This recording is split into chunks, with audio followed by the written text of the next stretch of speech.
上集我在飞机上一觉醒来，坐在身边的女儿消失在10000米高空的飞机上。更诡异的是，空姐说我只有一个人登机，根本没有什么女儿。我疯了一样在飞机上寻找，结果女儿没找到，反而被人贩子陷害成劫机犯，还把我打晕。当我醒来时，梅姨面带诡异微笑看着我，我挣扎着想扑向她，却发现被绳子捆住双手。不要做无谓的挣扎，没用的，这是飞机的内舱，乘警里面也有我的人，他们不会来救你的。还有10分钟，飞机就要落地了，你还能干什么？我低声吼道：“我女儿到底在哪里？”你这么想知道，那我告诉你，让你死得明白。说着，他拿出一张卡，这张卡就是去机尾货仓的钥匙，你女儿就在里面。但你放心，我会把它卖给一个好人家。但我先问你一个问题，你是怎么认出我的？我已经去做过整容了，可从来没有人认出我。我颤抖着说：“你可以改变鼻子的形状、内双的眼皮，但你没办法改变眼睛的轮廓，还有你眼睛里的寒光。这个世界上，只要有孩子的父母都想扒了你的皮，你最好别有自己的孩子。”说完，我一个鲤鱼打挺，向梅姨的身上吐了一口口水，被恶心到的梅姨狠狠踹了我一脚，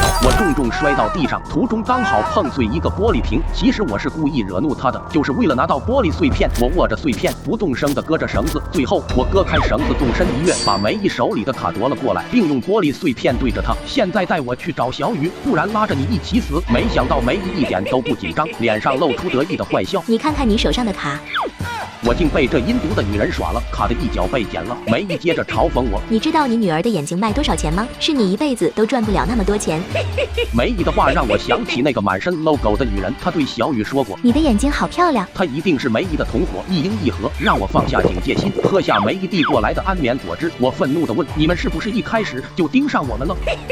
当然，你女儿可是从1000个孩子里脱颖而出的。难道你不怕报应吗？那是下辈子的事，这辈子老娘有钱就够了，也多亏有你。现在所有人都觉得这架飞机幸好有我。我十分不解地向后退，你什么意思？等下飞机后，你就会被认定因为老婆孩子死了，受了刺激，所以精神错乱而绑架了我。或者你可以成为我的背锅侠，成为臭名昭著的梅姨同伙。真正的梅姨已经被你这个新上任的人贩子领导杀了。他们怎么可能信你？你做什么春秋大梦？之前确实没想过，但是你的行为让我萌生这个想法。只需一场大火烧掉你的指纹，那我说你是谁，你就是谁。而且距离飞机降落还有10分钟，这10分钟你还能做什么？呵，你以为自己得逞了吗？说完，我把玻璃刀扔向梅姨，拉开空间，接着我一脚踢碎身旁的灭火器玻璃罩子，拿住灭火器就向梅姨扔过去，但没想到她一下就把灭火器握在手里，然后捡起刀狠狠向我冲来。就在刀子快要刺到我的时候，飞机传来猛烈的晃动，梅姨摔倒在地，我趁机拿走一个灭火器往后退，转头一看，她拿着刀一边骂一边向我逼来。你他喵的坏我好事，你知道吗？我今天坐这架飞机是为了和米国人做生意，这笔生意做成了，至少可以赚3000万。你见过3000万是多少钱吗？3000万要卖多少个小孩？你知道会害多少人家破人亡？小孩没了再生就是了，一样可以过得幸福。我听着这鬼三观的话费都气炸了。你放屁！小孩的命没了，一家子怎么可能过得幸福？那又怎样？我早就在登机前就收到风声，警察已经盯上我很久了。只要这架飞机一落地，就进行搜查和盘查。还好我急中生智，当场弄了一出让你变成疯子并且劫机的闹剧，到时候转移警察注意力，跟着其他人趁乱逃出就安全了。你想找我当替死鬼？你以为警察会相信你吗？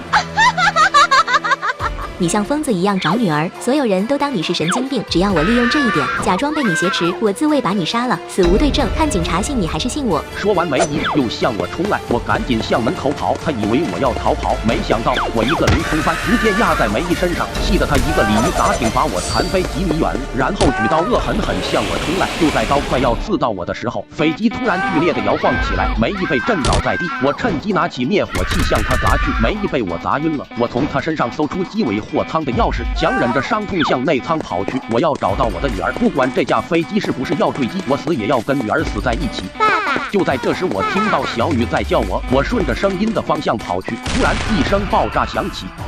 当我再次醒来，已经躺在医院里，周围站着警察和小雨。原来那声爆炸是警察破门而入找到我和梅姨的，因为太虚弱，我被破门的爆炸声震晕了，而小雨真的被藏在机尾货仓里。查明真相后，梅姨被警察带走了。劫后余生的我抱着女儿痛哭起来，而当我抬头看向窗户时，一个诡异的女人正在恶狠狠地盯着我。点个关注不迷路，下集更精彩。